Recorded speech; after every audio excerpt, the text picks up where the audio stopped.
मेरा नाम शक्ति सिंह दग्दी है। आज हम electrical design and drawing E304 में न्यू क्वेश्चन करेंगे पैनल वायरिंग डायग्राम का। Panel wiring diagram of slip squirrel cage induction motor. एक स्क्वल केज इंडक्शन मोटर के ऑपरेशन के लिए पैनल वायरिंग का डायग्राम कैसे बनेगा उसके बारे में डिस्कस करेंगे। तो हमारा क्वेश्चन ये है, draw the panel wiring diagram of 10 HP 415 volt 3 phase 50 hertz squirrel cage induction motor. Prepare a list of instrument used with complete specification. मतलब हमें पैनल वायरिंग डायग्राम बनाना है और साथ में इसकी स्पेसिफिकेशन लिखनी है, कौन कौन से इंस्ट्रूमेंट्स उसमें काम आएंगे। तो सबसे पहले पैनल वायरिंग डायग्राम को बनाने के लिए, आगे करने के लिए हमें करंट निकालनी होती है। मैं पहला भी बता चुका हूँ आपको, क्योंकि करंट रेटिंग आने के बाद ही हम दूसरे इंस्ट्रूमेंट्स की रेटिंग को डिसाइड कर सकते हैं, कितनी रेटिंग के कौन कौन से इंस्ट्रूमेंट्स काम आएंगे। तो हमारे को गिवन क्या रहता है, पावर गिवन रहती है। यहाँ पर दिया हुआ है 10 HP 10 HP की मोटर है। तो यहाँ पे 10 HP है, 0 लिखा हुआ, यहाँ 1 आएगा। तो 10 इंटू 735.5 अगर इसको मल्टीप्लाई करेंगे तो हमारे पास में किलोवाट आ जाएंगे। मतलब हमारे पास में जो मोटर है वो 7.355 किलोवाट की मोटर है। तो हमारे पास में पावर गिवन है। पावर फैक्टर हमने अज्यूम किया 0.85, क्योंकि इंडक्शन मोटर का अप्रॉक्सीमेट पावर फैक्टर 0.85 समथिंग ही होता है।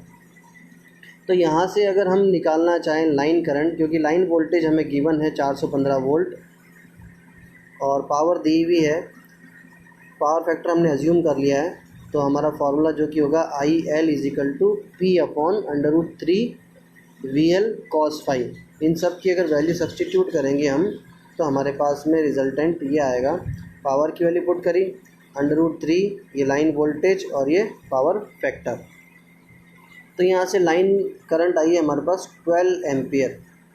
12 एम्पियर जब करंट हमारे पास में आई है तो उसके अकॉर्डिंग हमारे पास इंस्ट्रूमेंट्स आएंगे, क्योंकि लाइन में करंट अगर 12 एम्पियर है तो उसके अकॉर्डिंग उसमें लगने वाले इंस्ट्रूमेंट है उनकी रेटिंग डिसाइड होगी। अब इंडक्शन मोटर को ऑपरेट करने के लिए हमारे को किन किन चीज़ों की आवश्यकता पड़ेगी। सबसे पहली चीज़ इम्पॉर्टेंट है वो है फ्यूज़। तो मैंने आपको बताया था पहले, फ्यूज़ की रेटिंग जो अपने पास करंट आती है उसका अराउंड 2.5 टाइम्स, 2.5 गुना। तो अगर 12 एम्पियर आई है तो 12 × 24, 24 और 6 30, मतलब 30 एम्पियर का हमारे को फ्यूज़ चाहिए। तो मार्केट में हमारे पास में 32 एम्पियर का अवेलेबल होता है, इसलिए हमने लिखा है fuse 32 ampere 415 volt HRC, high rupturing capacity. और क्वांटिटी कितनी चाहिए, 3 फेज़ के लिए चाहिए, तो क्वांटिटी हमारे पास में 3 होनी चाहिए। तो पहला पॉइंट जो हमने कर लिया वो क्या हुआ, फ्यूज़ हुआ, वो भी 32 एम्पियर का हुआ और कितने हुए, 3 हुए, क्योंकि हमारे पास में करंट कितनी है 12 एम्पियर। और अगर फ्यूज़ की रेटिंग निकालनी है तो 12 इंटू अराउंड 2.5 मल्टीप्लाई करेंगे अगर अपन, तो आ जाएगा 30। तो 32 एम्पियर का हमारे को HRC फ्यूज़ रिक्वायर्ड होगा। सेकेंड पॉइंट जो हमको देखना है वो है मेन स्विच। मेन स्विच की कैपेसिटी जो होती है वो लाइन करंट की 3 टाइम्स मान के चलते हैं। मतलब वैसे अगर आप यूँ देखें, एक मोटर जब स्टार्ट होती है तो 2.5 से 3 गुना करंट स्टार्टिंग में लेती है, तो उसकी रेटिंग करंट से। तो मेन स्विच की जो कैपेसिटी है वो 3 गुना से थोड़ी सी ज़्यादा भी होनी चाहिए।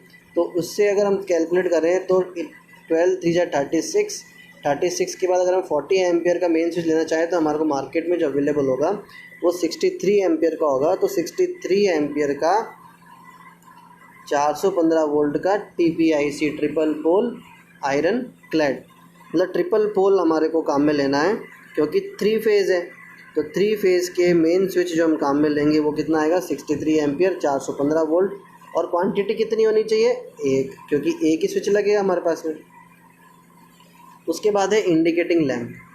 तीनों फेज़ में सप्लाई आ रही है या नहीं आ रही है उनको चेक करने के लिए हमारे को क्या लगाना पड़ता है, पैनल में इंडिकेटिंग लैंप लगाना पड़ता है। तो हमें तीनों फेज़ के लिए R, Y और B के लिए अलग अलग कलर के लैंप लेने होंगे। तो उन लैंप की रेटिंग जो है वो फिक्स होती है, और वो कितनी होती है, 230 वोल्ट 15 वाट। 15 वाट के हमें 3 बल्ब लेने इंडिकेटिंग लैंप। उसके बाद आ गया एमीटर। एमीटर हमने लिया है 0 से 15 एम्पियर, क्योंकि लाइन करंट कितनी है, 12 एम्पियर।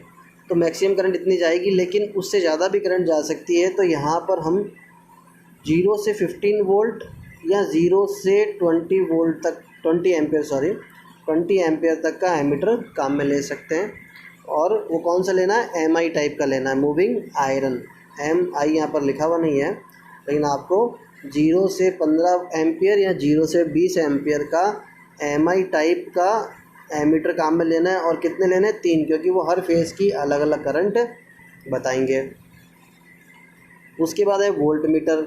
वोल्ट मीटर सिंपल चीज़ है, अपन को लाइन वोल्टेज दिया हुआ है 415 वोल्ट क्वेश्चन के अंदर गिवन है। तो 415 वोल्ट के लिए हमने थोड़े सा उसका रेंज आगे बढ़ा के 0 से 500 वोल्ट का MI टाइप का वोल्ट मीटर। और वो कितना होगा, 1, क्योंकि वोल्ट मीटर के साथ में हम क्या लेते हैं, सेलेक्टर स्विच ले लेते हैं। सेलेक्टर स्विच से क्या होता है कि हमें तीनों फेज़ के अगर वोल्टेज पता करने हैं तो उस स्विच को सेट करके हम पता कर सकते हैं, इसलिए वोल्ट मीटर 1 ही रिक्वायर्ड होता है। इसके बाद है स्टार डेल्टा स्टार्टर। मोटर को स्टार्ट करने के लिए ऑनलाइन डायरेक्ट स्टार्ट नहीं, स्टार डेल्टा स्टार्टर से स्टार्ट करेंगे, क्योंकि मोटर स्टार्टिंग में ज़्यादा करंट लेती है, फिर रनिंग कंडीशन में उस करंट को हमें कम करनी होती है। ये सब आप मशीन में पढ़ेंगे, मशीन का पार्ट है ये। तो हमें एक स्टार डेल्टा स्टार्टर चाहिए, और उसके साथ में ओवरलोड रिले भी चाहिए, कि अगर मोटर ओवरलोड हो जाए, मोटर में कोई शॉर्ट सर्किट हो जाए, मोटर में कोई भी किसी तरह का फॉल्ट हो जाए, तो ओवरलोड रिले उसको सेंस करके सर्किट से कट आउट करे। कट आउट करने के बाद मोटर जलने से बच जाएगी। तो ये हमारी स्पेसिफिकेशंस हैं जो हमने इस क्वेश्चन में इंस्ट्रूमेंट यूज़ लिए हैं उसकी। उसके बाद अगर हम देखें कि हमें वायरिंग डायग्राम कैसे बनाना है, तो ये है वायरिंग डायग्राम। तो सबसे पहले मैं आपको एक ओवरव्यू देता हूँ, उसके बाद हम इसको ढंग से समझेंगे कि मोटर को हमें चलाना है, सप्लाई देनी है, और ये मोटर को 3 फेज सप्लाई यहाँ से दे दी। इन बिटवीन बहुत सारी चीज़ें इसमें लगी हुई हैं, और वो कैसे कैसे लगानी होती है और क्यों लगानी होती है ये भी हम देखेंगे। तो पहली चीज़, हमारे पास में 3 फेज़ हैं और एक न्यूट्रल है। ये 3 फेज़ और एक न्यूट्रल है। इन चारों को वायर को हम यहाँ पर लेकर आए, किस में लेकर आए, TPIC स्विच में, 444 आयरन क्लैड स्विच में। उसकी रेटिंग यहाँ पर लिखी हुई है 63 एम्पियर 415 वोल्ट। और उसके स्विच के, ये तो स्विच है, और स्विच के ऊपर की बात करें, ये देखिए स्विच में 3 पॉइंट ऐसे होंगे जिसको जब हम ऐसे मूव करेंगे तो ये लाइन के टच हो जाएंगे और सप्लाई कंटिन्यू ऊपर की तरफ जाएगी। तो ये तो है स्विच, ये तो है स्विच। और इसके बाद ये जो दिख रहे हैं आपको छोटे छोटे सर्कल्स, ये क्या है, फ्यूज़। तो हमारे पास में 32 एम्पियर के फ्यूज़ है। फ्यूज़ का सिंबल ऐसे होता है, इधर सर्कल, इधर सर्कल, इधर की लाइन को इधर टच करो, इधर की लाइन को इधर टच करो, ऐसे फ्यूज़ बनता है। ये है हमारा फ्यूज़। तो फ्यूज़ तीनों हमने यहाँ कनेक्ट किए TPI स्विच के साथ में।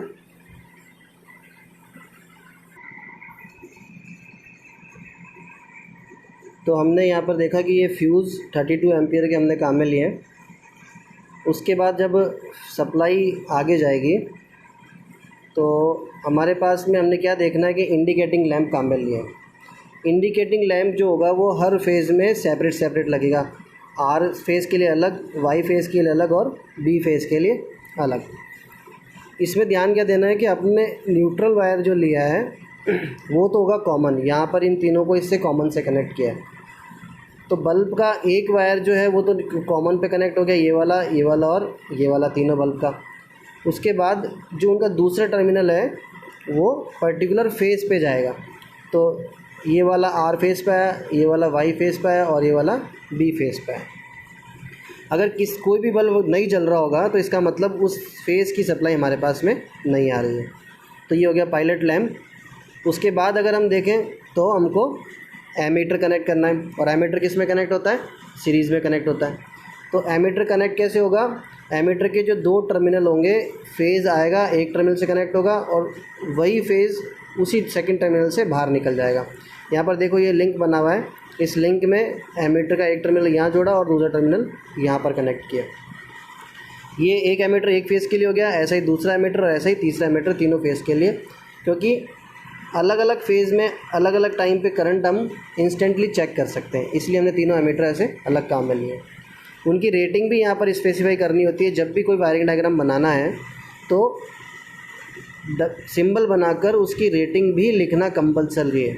अगर हम लिखेंगे नहीं तो एग्जामिनर को ये पता नहीं चलेगा कि इसने किस रेटिंग का इंस्ट्रूमेंट यूज़ लिया है। एमीटर के बाद में हमारे पास क्या है, वोल्टमीटर। और यहाँ पर आप जो देख रहे हैं SS, इसका मतलब है सेलेक्टर स्विच। वोल्टमीटर के साथ हम एक सेलेक्टर स्विच काम में लेते हैं। सेलेक्टर स्विच इस तरह का कुछ होता है, एक सर्कल होता है, उसके अंदर से पॉइंट होता है, यहाँ पर R लिखा हुआ है, या Y लिखा हुआ है और यहाँ B लिखा हुआ है। जब इस स्विच की पोजीशन यहाँ होगी तो ये R फेज़ का वोल्टेज बताएगा। जब इस स्विच को अपन ऐसे घुमाएंगे और पोजीशन यहाँ पे आ जाएगी तो ये Y फेज़ का वोल्टेज बताएगा।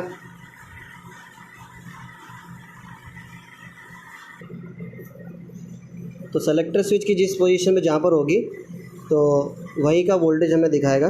0 से 500 वोल्ट का ये वोल्टमीटर हमने काम में लिया, MI टाइप का। जब मोटर को सप्लाई जाने से पहले हमें सर्किट में क्या लगानी है, थर्मल ओवरलोड रिले।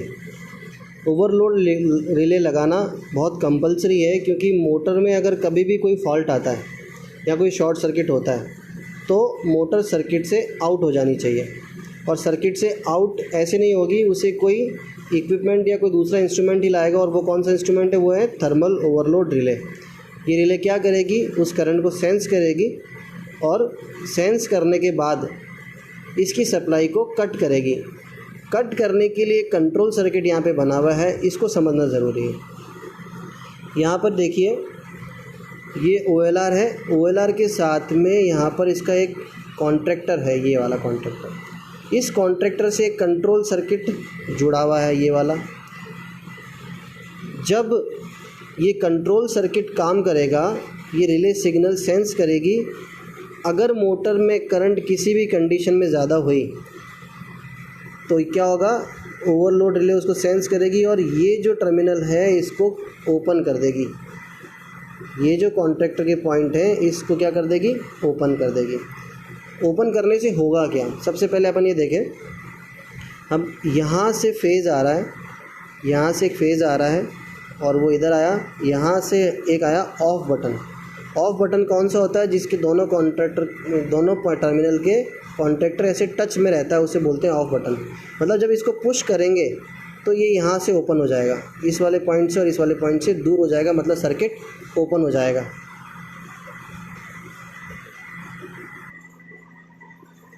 तो एक फेज़ तो हमारा आ रहा है यहाँ से इस कंट्रोल सर्किट का, और ये आया ऑफ बटन में।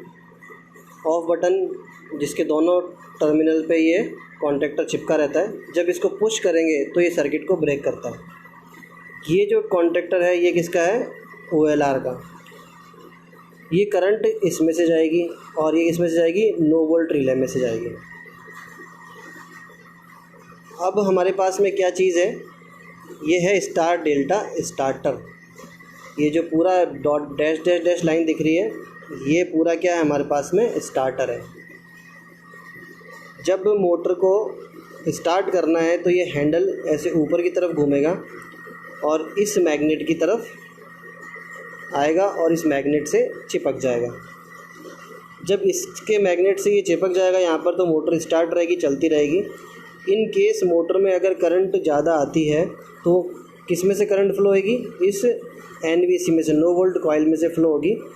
नो वोल्ट कॉइल में से जब करंट ज़्यादा फ्लो होगी तो क्या होगा, OLR सेंस करेगी। OLR सेंस करेगी तो यहाँ से ये कॉन्ट्रैक्टर ब्रेक हो जाएगा, सर्किट ब्रेक हो जाएगा। सर्किट के ब्रेक होने से NVC की जो सप्लाई है वो ब्रेक हो जाएगी। एनवीसी की सप्लाई ब्रेक होगी तो जो हैंडल इसके चिपका हुआ था वो वहाँ से छूट जाएगा और मोटर का सर्किट जो है वो ऑफ हो जाएगा, मोटर यहाँ से कट आउट हो जाएगी और मोटर ऑफ हो जाएगी। इसलिए ये ध्यान देना ज़रूरी है कि मोटर का प्रोटेक्शन ज़रूरी है। और प्रोटेक्शन कौन करेगी? OLR करेगी। OLR को हमने एक सिंपल सर्किट से कनेक्ट किया हुआ जिसके अंदर एनवीसी है। इस एनवीसी में मैग्नेट बनता है और जब अपन इस स्टार्टर का हैंडल ऊपर लेके जाएंगे तो ये यहाँ से मैग्नेट से चिपक जाएगा और मोटर स्टार्ट रहेगी। करंट इंक्रीज़ हो जाती है OLR में से तो ये कॉन्टैक्टर ओपन हो जाएगा और एनवीसी की जो सप्लाई है वो ब्रेक हो जाएगी। एनवी की सप्लाई ब्रेक होने की वजह से वो हैंडल वहाँ से छूट जाएगा और मोटर का सर्किट कट हो जाएगा, मोटर आउट ऑफ सर्किट हो जाएगी। तो इस तरह से पूरा पैनल वायरिंग डायग्राम बनाना है हमें और इसकी स्पेसिफिकेशन लिखनी है।